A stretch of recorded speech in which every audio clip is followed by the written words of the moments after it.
Item ಯಾವುದೇ ಇರಲಿ try ಮಾಡಿ ಆಚಿ ಚಿಕನ್ ಮಸಾಲಾ. ಆಚಿ ಚಿಕನ್ ಮಸಾಲಾ.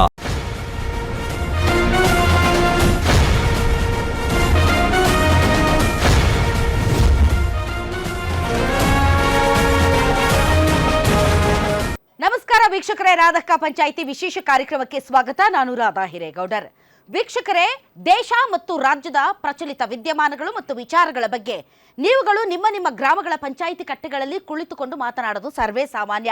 ಅದೇ ರೀತಿ ಇವತ್ತು ನಿಮ್ಮ ಗ್ಯಾರಂಟಿ ನ್ಯೂಸ್ ಸ್ಟುಡಿಯೋದಲ್ಲೂ ಕೂಡ ರಾಧಕ್ಕ ಪಂಚಾಯಿತಿಯಲ್ಲಿ ನಾವು ಒಂದು ಗಂಭೀರವಾದಂಥ ವಿಚಾರದ ಬಗ್ಗೆ ಇವತ್ತು ಚರ್ಚೆ ಮಾಡೋದಕ್ಕೆ ಹೊರಟಿದ್ದೀವಿ.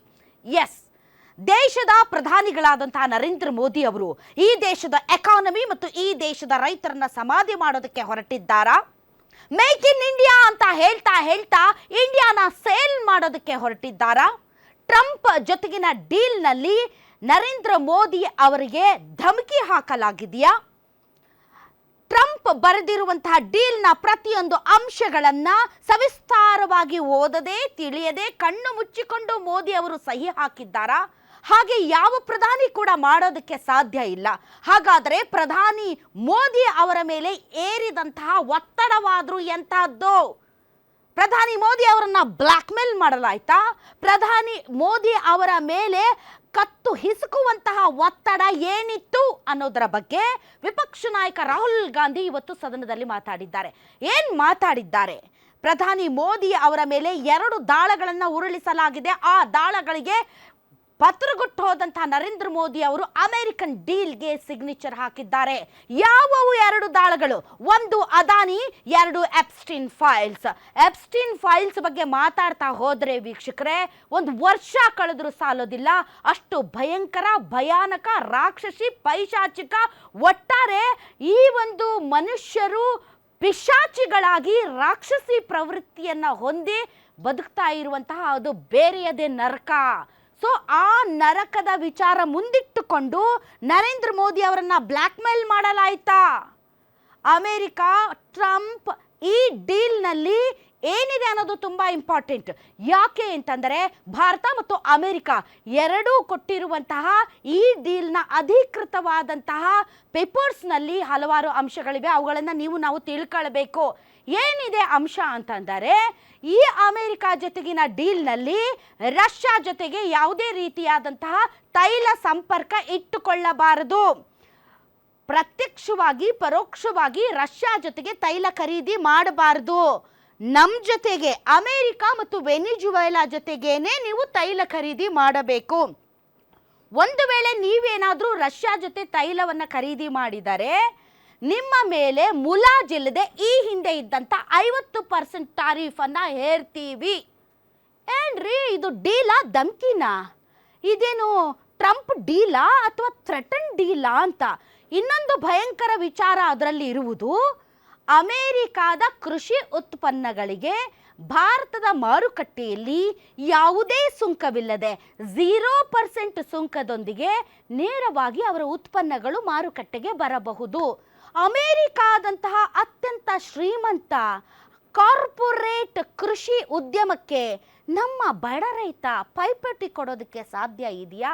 ಹಾಗಾದರೆ ಈಗಲೇ ರೈತರ ಆತ್ಮಹತ್ಯೆ ಜಾಸ್ತಿ ಆಗಿದೆ. ಇನ್ನು ಮುಂದೆ ನಮ್ಮ ರೈತರ ಪರಿಸ್ಥಿತಿ ಏನಾಗಬೇಡ? ಈ ರೀತಿಯಾದಂತಹ ಹಲವಾರು ಅಂಶಗಳನ್ನು ಇಟ್ಟುಕೊಂಡು ನರೇಂದ್ರ ಮೋದಿ ಅವರನ್ನು ಸದನದಲ್ಲಿ ಇಕ್ಕಟ್ಟಿಗೆ ಸಿಲುಕಿಸಿದರು ರಾಹುಲ್ ಗಾಂಧಿ. ಅಷ್ಟೇ ಅಲ್ಲ, ಭಾರತ ಮಾತೆಯನ್ನು ಮಾರ್ತಾ ಇದ್ದೀರಿ, ನಿಮಗೆ ನಾಚಿಕೆ ಆಗೋದಿಲ್ವಾ ಅಂತ ಕೇಳಿದ್ದಾರೆ. ಎಕ್ಸಾಕ್ಟ್ಲಿ ಇವತ್ತು ಅದೇ ವಿಚಾರದ ಬಗ್ಗೆ ನಾವು ಮಾತಾಡ್ತೀವಿ. ಭಾರತ ಮಾತೆಯನ್ನು ಮಾರ್ತಾ ಇರೋರು ಯಾರು?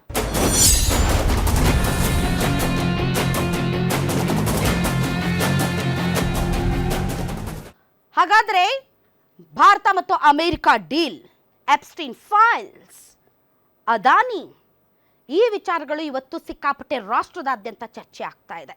ಇವತ್ತಿನ ರಾಧಕ್ಕ ಪಂಚಾಯಿತಿಯಲ್ಲೂ ಕೂಡ ನಾವು ಆ ವಿಚಾರಗಳ ಬಗ್ಗೆ ಚರ್ಚೆ ಮಾಡ್ತೀವಿ. ಯಾಕೆ ಅಂತಂದರೆ ಈ ದೇಶದಲ್ಲಿ ಅಂತಹ ವಿಚಾರಗಳ ಬಗ್ಗೆ ಅರಿವು ಮತ್ತು ಮಾಹಿತಿ ತಿಳಿದುಕೊಳ್ಳಬೇಕಾದಂಥ ಅವಶ್ಯಕತೆ ಇದೆ. ಇಲ್ಲದೆ ಇದ್ದರೆ ಆಳುವ ಸರ್ಕಾರಗಳ ಮೇಲೆ ತುಂಬ ದೊಡ್ಡ ಅನುಮಾನ ಕಾಡುತ್ತೆ. ಹಾಗಾಗಿ ಅದ್ರ ಬಗ್ಗೆ ಮಾತಾಡೋದಕ್ಕೆ ವೀಕ್ಷಕರೇ ನಿಮ್ಮ ಪರವಾಗಿ ಸಾಕಷ್ಟು ಜನ ಆಡಿಯನ್ಸ್ ಇದ್ದಾರೆ. ಬನ್ನಿ ಅವರನ್ನು ವೆಲ್ಕಮ್ ಮಾಡೋಣ. ತಮ್ಮೆಲ್ಲರಿಗೂ ಕೂಡ ರಾಧಕ್ಕ ಪಂಚಾಯಿತಿ ವಿಶೇಷ ಕಾರ್ಯಕ್ರಮಕ್ಕೆ ಸ್ವಾಗತ.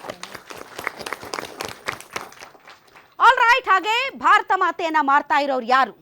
ಅಮೆರಿಕಾದ ಒತ್ತಡಕ್ಕೆ ಮಣಿದು ಭಾರತದ ರೈತರನ್ನ ಕತ್ತಿಚಿಕ್ತಾ ಇರೋರು ಯಾರು? ಭಾರತದ ಎಕಾನಮಿಯನ್ನ ಬುಟ್ಟಿಗೆ ಹಾಕಿ ಟ್ರಂಪ್ ಮುಂದೆ ಇಟ್ಟವ್ರು ಯಾರು? ಯಾಕೆ ಟ್ರಂಪ್ಗೆ ಇಡೀ ಪ್ರಪಂಚದ ಅತ್ಯುನ್ನತ ನಾಯಕರುಗಳು, ಪ್ರಭಾವಿಗಳು ನಡುಗ್ತಾ ಇದ್ದಾರೆ? ಯಾಕೆ ಆತ ನಡಗಿಸ್ತಾ ಇದ್ದಾನೆ? ಡೀಲ್ ಮೇಲೆ ಡೀಲ್ ಯಾಕೆ ಹೇಗೆ ಮಾಡ್ಕೊಳ್ತಾ ಇದ್ದಾನೆ ಅನ್ನೋದ್ರ ಬಗ್ಗೆ ಮಾತಾಡೋದಕ್ಕೆ ನಮ್ಮೊಂದಿಗೆ ಅತಿಥಿಗಳಿದ್ದಾರೆ. ಬನ್ನಿ ಅವ್ರನ್ನ ವೆಲ್ಕಮ್ ಮಾಡೋಣ. ನಮ್ಮೊಂದಿಗೆ ಇದ್ದಾರೆ ರಾಜಕೀಯ ವಿಶ್ಲೇಷಕರು ಮತ್ತು ಹಿರಿಯ ಪತ್ರಕರ್ತರು ಬಸವರಾಜ್ ಇಟ್ನಾಳ್ ಸರ್. ತಮಗೆ ವಿಶೇಷ ಕಾರ್ಯಕ್ರಮಕ್ಕೆ ಸ್ವಾಗತ. ಹಿರಿಯ ನಾಯಕರು ಮತ್ತು ಬಿಜೆಪಿಯ ವಕ್ತಾರರು ಅಶೋಕ್ ಗೌಡ್ರು, ತಮಗೂ ಸ್ವಾಗತ. ಕಾಂಗ್ರೆಸ್ನ ಹಿರಿಯ ನಾಯಕರು ಮತ್ತು ವಕ್ತಾರರು ಆದಂತಹ ನಟರಾಜ್ ಗೌಡ್ರು ನಮ್ಮೊಂದಿಗೆ ಜಾಯಿನ್ ಆಗಿದ್ದಾರೆ. ನಟರಾಜ್ ಗೌಡ್ರೆ, ತಮಗೂ ಸ್ವಾಗತ. ನಮಸ್ತೆ. ಜೆಡಿಎಸ್ನ ನಾಯಕರು ಮತ್ತು ವಕ್ತಾರರು ಪ್ರದೀಪ್ ಅವ್ರು ಜಾಯ್ನ್ ಆಗಿದ್ದಾರೆ. ಪ್ರದೀಪ್ ಅವರಿಗೆ ತಮಗೂ ಕೂಡ ಸ್ವಾಗತ. ಮೊದಲನೇದಾಗಿ ನಾನು ಒಂದು ಇಂಡಿಪೆಂಡೆಂಟ್ ಒಪಿನಿಯನ್ ಅನ್ನು ತಗೊಳ್ತೀನಿ ಬಸವರಾಜ್ ಸರ್ಗೆ. ಸರ್, ಇವತ್ತು ಅಮೆರಿಕ ಮತ್ತು ಭಾರತದ ನಡುವೆ ನಡೆದಂತಹ ಟ್ರೇಡ್ ಡೀಲ್, ಈ ಟ್ರೇಡ್ ಡೀಲ್ ವಿಚಾರ ಸಿಕ್ಕಾಪಟ್ಟೆ ಚರ್ಚೆ ಆಗ್ತಾ ಇದೆ. ಯಾಕೆಂದರೆ ಈ ಡೀಲ್ನಲ್ಲಿರುವಂಥ ಕೆಲವು ಅಂಶಗಳು ಇವನ್ ರಾಹುಲ್ ಗಾಂಧಿ, ಇವನ್ ಸೋಷಿಯಲ್ ಮೀಡಿಯಾ, ಇವನ್ ಮೀಡಿಯಾದಲ್ಲೂ ಕೂಡ ಸಿಕ್ಕಾಪಟ್ಟೆ ಚರ್ಚೆ ಆಗ್ತಾ ಇದೆ. ಸೊ ಇದು ಡೀಲಾ ಅಥವಾ ಇದು ಥ್ರೆಟ್ಟಾ, ಇದು ಧಮಕಿನ? ಇನ್ ಫ್ಯೂಚರ್ ಟ್ರಂಪ್ ಒಂದು ಮಾತು ಹೇಳ್ತಾನೆ ಸರ್, ಲವ್ ಟ್ರಂಪ್ ಅಂತ ಹೇಳ್ತಾರೆ. What is that love? I don't know. ಅವ್ರ ಪೊಲಿಟಿಕಲ್ ಕೆರಿಯರನ್ನು ನಾನು ಮುಗಿಸ್ಬಿಡ್ಬೋದು ಅಂತ ನನಗೆ ಅರ್ಥನೇ ಆಗ್ತಾ ಇಲ್ಲ. ಇಷ್ಟು ದೊಡ್ಡ ಪ್ರಜಾಪ್ರಭುತ್ವದ ಒಬ್ಬ ಪ್ರಧಾನಿಯ ಬಗ್ಗೆ ಟ್ರಂಪ್ ಈ ರೀತಿಯೆಲ್ಲ ಮಾತಾಡ್ತಾ ಇದ್ದಾರೆ.